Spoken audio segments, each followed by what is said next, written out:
बिस्मिल्लाहिर्रहमानिर्रहीम। अस्सलामुअलैकुम। कैसे हैं आप सब? Welcome to my food facts. आज मैं काफ़ी दिन के बाद वीडियो अपलोड कर रही हूँ, तो मुझे समझ नहीं आ रही कि मैं कैसे आवाज़ रिकॉर्ड करती हूँ। तो मैं बना रही हूँ KNN स्टाइल कोफ्ते, और ये बहुत जल्दी से बन जाते हैं। बहुत थोड़े से चिकन से सही बन जाते हैं कोफ्ते। तो ये देखिए, मैंने थोड़ा सा बोनलेस चिकन ले लिया है और इसको मैंने छोटे पीसीस में काट लिया। ब्रेस्ट का पीस था। साथ में मैंने प्याज लिया है एक बड़ा, और थोड़ी सी हरी मिर्चें ली हैं, अदरक लिया है, थोड़ा सा हरा धनिया लिया है। मसाले इसमें कोई ज़्यादा नहीं जाते।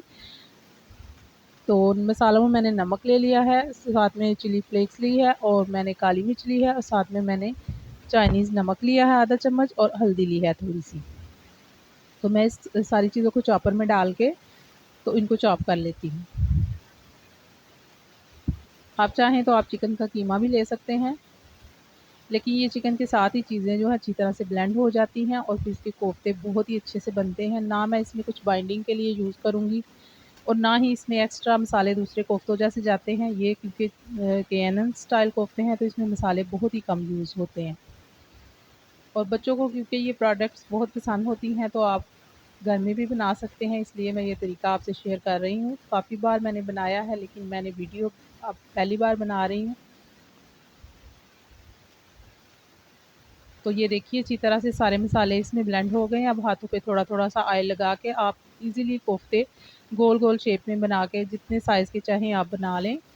लेकिन मैं स्टैंडर्ड साइज़ बना रही हूँ, ना बहुत बड़ा ना बहुत छोटा। ये देखिए कितनी आसानी से गोल-गोल कोफ्ते बन गए, ना तो ये टूटेंगे। इसमें मैंने बाइंडिंग के लिए कुछ भी यूज़ नहीं किया, ना ब्रेड यूज़ की है, ना कोई अंडा यूज़ किया है। चिकन तो आपको पता है वैसे ही ब्लेंड आसानी से बाइंडिंग हो जाती है चिकन की। तो ये देखिए, बहुत सारे कोफ्ते तैयार हो चुके हैं, और एक ही शेप के मैंने बहुत प्यारे-प्यारे गोल-गोल गोल-मटोल से कोफ्ते बना लिए हैं। अब मैं इनको हल्का-हल्का सा फ्राई कर लूँगी, और आपको साथ में ये भी बताऊँगी कि इनको फ्रीज़ कैसे करते हैं। आप इस स्टेज पे कोफ्ते बना के इनको हल्का-हल्का सा ऑयल डाल के सेंक लें, और इनको आप ठंडा करके तो फिर आप इनको एयरटाइट बैग में, ज़िप-लॉक बैग में आप बंद करके या एयरटाइट जार में बंद करके रख सकते हैं, चाहे जितने दिन मर्ज़ी रखें, और इसको ईज़िली निकाल के आप कुक कर सकती हैं।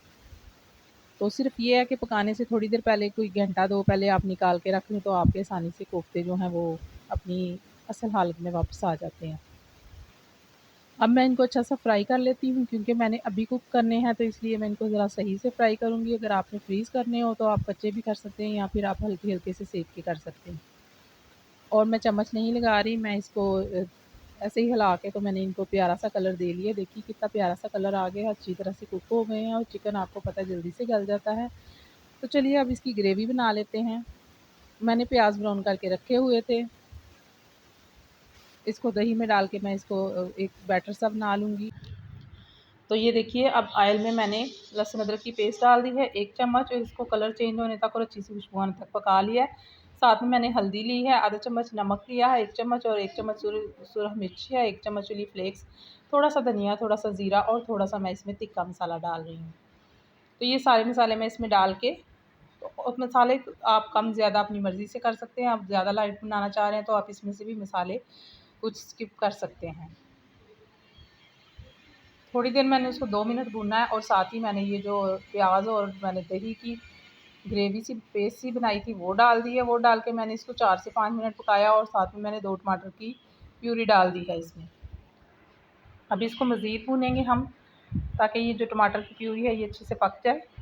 ये देखिए, ऑयल ऊपर आ चुका है, इसकी ग्रेवी अच्छी सी पक चुकी है। अब मैं इसमें कोफ्ते डाल दूँगी, और कोफ्ते हमारे बिल्कुल भी नहीं टूटेंगे। आप चाहे चाहे जैसे मर्ज़ी इनको पकाएँ, और इनको मैं अच्छी तरह से थोड़ी देर के लिए इसमें कुक कर लूँगी, ताकि जो मसाले का फ्लेवर है वो भी कोफ्तों के अंदर चला जाए।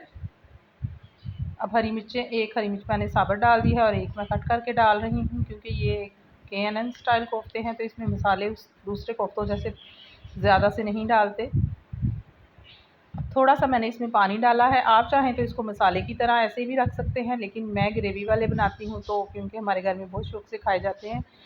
तो ये देखिए, कोफ्ते हमारे अच्छे से तैयार हो गए हैं। इसको मैंने दम पे रख दिया था थोड़ा-सा पानी डाल के, और इनका ऑयल भी ऊपर आ चुका है। बहुत ही मज़े के ग्रेवी वाले यम्मी से कोफ्ते तैयार हो चुके हैं। आप भी ज़रूर ट्राई कीजिएगा। थोड़ी-सी मैंने इस पे कसूरी मेथी डाल दी है, वो आपका दिल करे तो आप डालें, वरना ना डालें। मुझे क्योंकि बहुत पसंद है, और ग्रेवी वाले सालन पे तो उसका अपना ही मज़ा होता है, खुशबू आती है उसकी बहुत अच्छी सी। हरा धनिया डाल दिया है मैंने, और देखिए ये कितने मज़े के, थोड़े से चिकन में कितने मज़े के कोफ्ते तैयार हो गए हैं और बच्चों को तो ये बहुत ही पसंद होते हैं। तो आप भी ज़रूर ट्राई कीजिएगा। आप रखिए यूँ ही ख्याल अपने प्यारों का, अच्छी-अच्छी सी डिशेज़ बना के मुझे रखिए दुआओं में याद। और हज़रत अली रज़ी अल्लाह ताला अन्हु फरमाते हैं, औरत से ना तो कोई मोहब्बत में जीत सकता है और ना नफ़रत में। सुभान अल्लाह। अल्लाह ताला आप सब पर, हम सब पर अपनी रहमत फ़रमाए, हमारे घरों में हमेशा हलाल रिज़्क़ अता करे। अल्लाह ताला हमें गुरूर से बचाए, आजिज़ी में रखे और अल्लाह हमेशा हमें अपने हिफ्ज़-ओ-अमान में रखे। दूसरों के लिए आसानियाँ पैदा कीजिए ताकि अल्लाह ताला आपकी ज़िंदगी में आसानियाँ पैदा करे।